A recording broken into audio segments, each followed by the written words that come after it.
Alright, so you know what? I think sometimes it's useful for us to counter-signal the alt-right itself because we don't want to become an echo chamber of a movement, you know? We don't want to be just repeating the same shit ad nauseum even when it's bullshit, even when it's factually incorrect, even when it's logically implausible. So right now, the purpose of this video is to state certain myths or whatever being spread around the alt-right that are becoming alt-right dogma, which I quite frankly disagree with. And they all seem to stem from one common denominator. And that common denominator is the idea that there's this very specific vision of what the ideal white man comprises, the Ubermensch, the ideal vision of what a white man should be.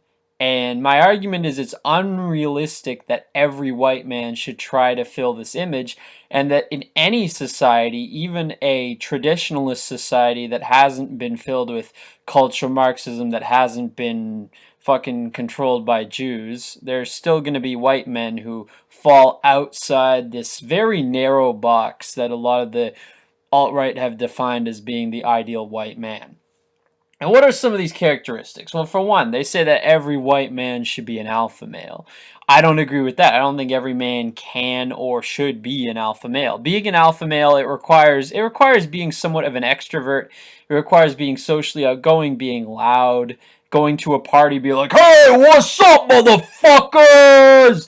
Hey, bitches! Now the real fucking party is here! Yeah!" Like, not every white man has the personality where they're going to be like that, or where they even want to be like that, you know? Like, I have certain friends who are extroverts, you know, they like networking, they like parties, they like really being around people. I have other friends who are not like that, who are more, you know, studious, they like books, they like, you know, introverted things. And you know what? That's fine. Not every white man has to be a fucking partying, outgoing, you know, guy who fucks a lot of women. You know, why do we all have to fit that very narrow definition of masculinity? There are other forms of masculinity. There are other ways you can be masculine. Some men are the kind of man who likes to walk in the wilderness, read books, study philosophy. Those are all masculine pursuits, but they're not alpha. They're not Chad nationalism. Like this whole fucking idea of Chad nationalism, that every man has to be like this fucking sports watching, extroverted guy who fucks a lot of women. Why? Why? What if that's just not what you're interested in? What if you'd rather be a monogamous guy who spends his leisure time reading and fucking walking in the wilderness? You know, there's nothing wrong with that. There's nothing fucking wrong with that at all. And, you know, this is number one, this whole Chad nationalism, Ubermensch, alpha male thing. Number two, this idea that every white man has to learn a trade. Like, I agree that the current system, the current educational system funnels way too many people into liberal arts degrees. And they do push the idea that trades are demeaning, that, you know, oh, it's beneath you, you're better than that, you should, you know, do something intellectual, something that does not involve using your hands. I agree there's too much stigma on the trades and other physical professions. That's, you know, the stigma is being created by intellectuals, by Jews, by the education system. It really is kind of a Judaization of our society, this idea of disdain for physical labor. But on the flip side, not everyone should be a physical laborer. Not everyone should be a tradesman. Not everyone is cut out for it. There are some men who just have a much higher verbal IQ than their visual spatial IQ. I'm probably like that. I did a test once. I scored very high on verbal IQ. Visual spatial IQ still higher than average, but mediocre. So yeah, I mean, I am more suited for those kinds of professions. The kinds of professions that involve utilizing my verbal intelligence. It's just that's what I'm made for. You know, there's a saying, you know, play the cards you're dealt, right? Well, I mean, I might be okay as a tradesman, but I wouldn't be stellar. Those were not the cards I was dealt. And to be honest, I mean, it's the same thing with the crush the urbanite idea. Like some men are better suited toward living in urban areas. Some men are better suited toward living in rural areas. We've always had urban and rural areas since the dawn of society, and this idea of becoming an entirely fucking agrarian rural society with no cities, it's ludicrous. It's absurd. Just because the cities are cucked cesspools of degeneracy right now doesn't mean we shouldn't have cities. I mean, cities are the source of our greatest art, architecture, and culture. These things have emanated from cities. Fucking Vienna was the center of classical music. The center of classical music wasn't some fucking village with like 200 people in the middle of the Alps. No, it was Vienna. Okay? So, I mean, we do need cities. Okay? It's just that currently the cities are full of cucks. It doesn't mean that we shouldn't have cities at all. Okay? So, like, all these ideas, like this idea that every white man has to fall into this very narrow category. And it's also, there's this idealization of rural life, this idealization of trades and or STEM or whatever, and it's not entirely true. I have worked in physical professions. I've spent time in rural areas. I know what it's like, and they have their own problems, okay? As far as like physical labor goes, there's a big problem where like a lot of people are overexerted to the extent where they come home exhausted at the end of the day. They have no energy to do anything but sit on the couch and watch TV. They get chronic back problems. They have other health problems. A lot of these jobs do not respect safety regulations, so like there's accidents. Like it's not sunshine and daisies. But some of these people on the alt right, they have this very naive grass is greener on the other side mentality where they idealize the trades, they idealize physical labor, and they don't understand that it's not a hill of beans either. And the same is true for rural areas. A lot of people on the alt right, they idealize rural life because they live in cities and they notice just the degeneracy of the city, or they live in suburbs or whatever, and they notice the degeneracy of these areas and they think, oh, it would be so much better to live in a rural area and reconnect with nature or whatever. But they don't realize in many ways it's actually easier to reconnect with nature in urban areas. Because in urban areas you often have these big parks, ravines with like hiking trails. In rural areas there's often no parks, no ravines, and literally all the land is owned by farmers, and if you try to walk in a forest there, you'll get accosted by a farmer with a shotgun being like, "Get the fuck off my land or I'm gonna pump you full of buckshot." So I mean this idea that like living in rural areas means getting in touch with nature, it's often very untrue, in many ways we have more access to nature in urban areas, at least in certain urban areas, not all cities, but some. Like in rural areas there's not that many parks often. Like, okay, there will be sometimes, but in many rural areas there's often just everything is farmland, everything is privately owned. A lot of people don't take this into account. They just get this romanticized vision of rural areas that's not really necessarily true.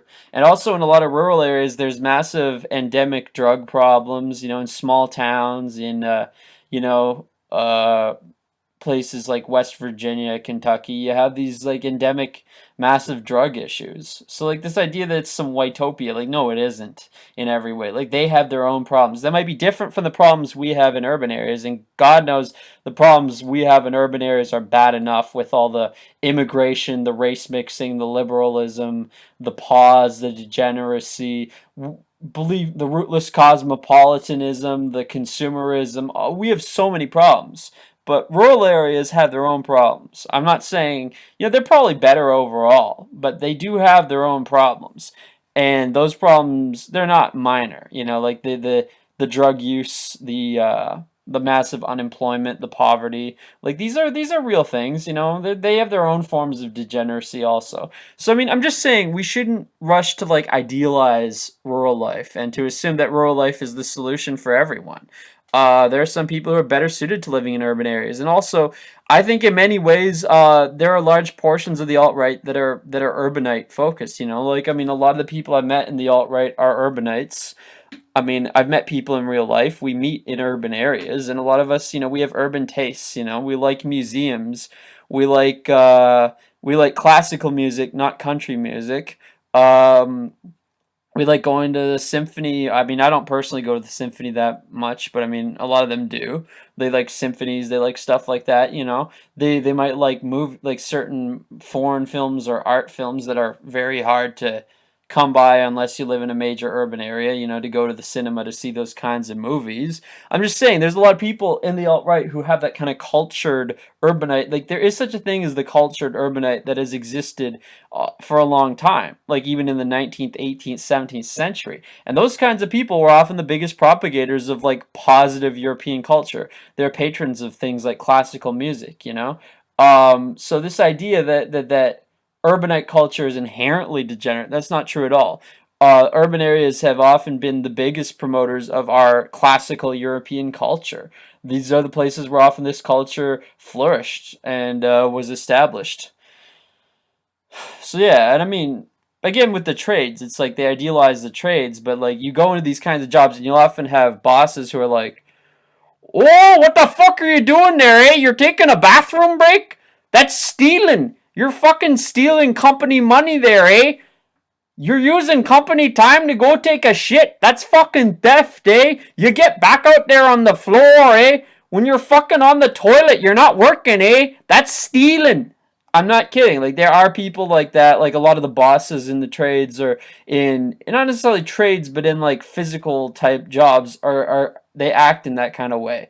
And I mean, you do have some office bosses who are assholes too, but like I don't know, like the idea that like you can't even go take a shit because you're wasting company money, like that seems to be more of a problem that blue collar workers face, like that kind of abuse by bosses. Like that level of abuse seems to be more of a blue collar thing.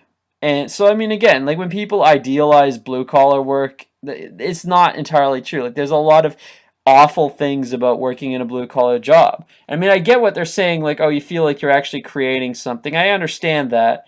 But at the same time, you know, I don't think people should idealize blue collar work and give people this naive idea like, oh, if you just work in a blue collar job, everything will be perfect and there won't be any problems and you'll be happy and you'll feel like a real Aryan Ubermensch. It's like, no, it's not that simple. Okay, I've been on both sides of this fence. I've seen both worlds and there's problems in both. Okay, that's what I'm gonna say. It's not a hill of fucking beans. All right. So when it comes to rural areas, when it comes to trades, I don't even know shit about STEM, but I'm gonna guess it probably has its own problems too. So yeah, I mean, there's a lot of naivete on the alt right about like masculinity and about what type of man you have to be, and this idea that every man has to fit a very narrow definition. And I'm saying right now, no, that's not the case. Um, Even in a white society, even in a white nationalist society, there'll still be white men who are working office jobs, living in urban areas, and that's not necessarily a bad thing. And there'll still be beta males. There'll still be men who, you know, by being a beta male doesn't mean you have to be a cuck. It just means you're not going to be some fucking loud-mouthed alpha who always walks into the room like, "Hey, what's up, bitches?" You know? I'm just saying. So those are my thoughts, counter signaling the alt right on certain specific aspects of their philosophy that I think are kind of bullshit. But as again, like I'm on board with all the basic aspects of the alt right. You know, like we need white countries. We need to destroy feminism, destroy degeneracy. We need Shlomo to fucking leave us alone. We need to have nationalism, not globalism. You know, I'm on board with all the basic tenets, but what I'm saying is when it comes to this specific idea, this idea that every white man has to be a specific type of Ubermensch who fits a very specific vision, I'm going to counter signal that. I'm going to say no.